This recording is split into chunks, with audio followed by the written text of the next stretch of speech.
ভাতের প্রথম পাতে যদি একটু এই রকম ভাজা থাকে তাহলে মন্দ হয় না।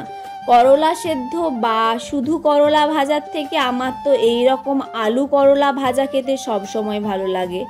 আমি আজ কিভাবে ভাজলাম চলো সেটাই তোমাদের সাথে শেয়ার করি।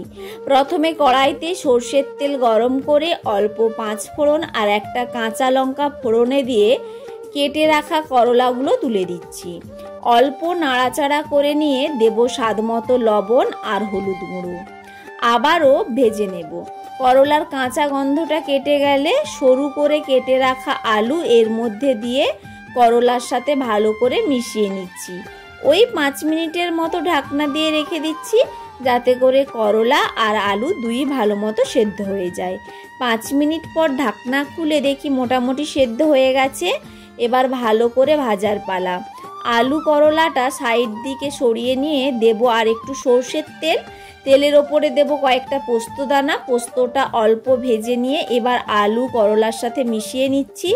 সব কিছু ভালো করে একটু লাল করে ভেজে নেব। ব্যাস, তারপর প্লেটের মধ্যে তুলে নিলাম।